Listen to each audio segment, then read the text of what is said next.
BKS Telugu news. Husnabad నియోజకవర్గంలో BRS విస్తృత స్థాయి సమావేశం రాజకీయంగా చర్చనీయాంశంగా మారింది. ఈ సమావేశంలో కరీంనగర్ జిల్లా సైదాపూర్ మండలం జాగిరిపల్లి గ్రామ సర్పంచ్ కొంట రజనీకాంత్ కాంగ్రెస్ ప్రభుత్వంపై తీవ్ర విమర్శలు చేశారు. రాష్ట్రంలో కాంగ్రెస్ ప్రభుత్వం పక్షపాత ధోరణితో వ్యవహరిస్తోందని ఆరోపించారు.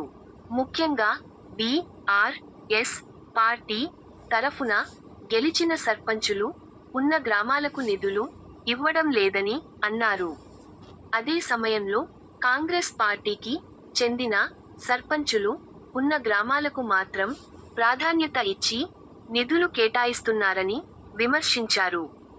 ఈ విధమైన వైఖరి గ్రామీణ అభివృద్ధిని దెబ్బతీస్తుందని, ప్రజల మధ్య విభేదాలను సృష్టించే ప్రమాదం ఉందని కొంట రజనీకాంత్ పేర్కొన్నారు.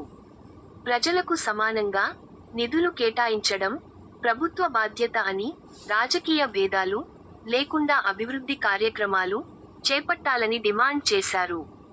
ఈ వ్యాఖ్యలు స్థానిక రాజకీయాల్లో మరింత చర్చకు దారి తీసే అవకాశముంది.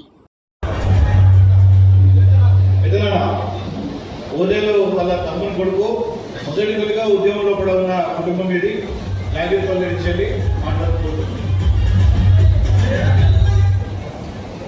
ఈరోజు హుస్నాబాద్ నియోజకవర్గ విస్తృత సమావేశం పెద్దలందరికీ, అలాగే సమావేశ ముఖ్య అతిథిగా ఉన్న సతీష్ కుమార్ సార్ గారికి ప్రత్యేక ఉద్యమాలను నేను 2014లో 2018లో పార్టీ కోసం పనిచేసి మంచి మెజార్టీ మా విలేజ్ తెచ్చినాం.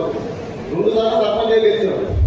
మొన్న సర్పంచ్ అయినాక మా గ్రామానికి కనీసం 10 లక్షల నిధులు ఇవ్వని మినిస్టర్ గారికి మా టీఆర్ఎస్ సర్పంచ్ అందరినీ పట్టుకొని నేను క్యాంపస్ పోవడం జరిగింది.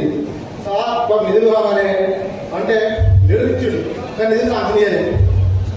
నేను కలెక్టర్ ఆఫీస్ 4 రోజులు అయినా మేడం దగ్గరికి, మేడం మేము రెడ తెచ్చినాం మినిస్టర్ నుంచి మాకు అప్రూవల్ ఇవ్వండి అంటే 4 రోజులు సీరియల్ అయినా కలెక్టర్ ఆఫీస్ అయినా మాకు రూపాయలు కూడా తిరగలేదు.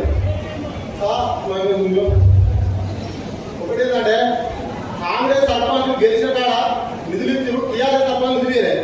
అదే మేము టీఆర్ఎస్ సర్పంచ్ గెలిచిన కాడ కాంగ్రెస్ అభ్యర్థులు ఓడిపోయిన ఇంకా నీళ్ళు ఇస్తలేమా, లైట్ ఇస్తలేమా, మురికాలు ఇస్తలేమా, మరి మాకు ఎందుకు తీయలేదు సార్ అడిగినా. అవుతేమంటే లెడిస్తాను మీరు పోతారని చెప్పాడు. లెడించి మాత్రం కాంగ్రెస్ నుంచి అప్లై చేయలేదు.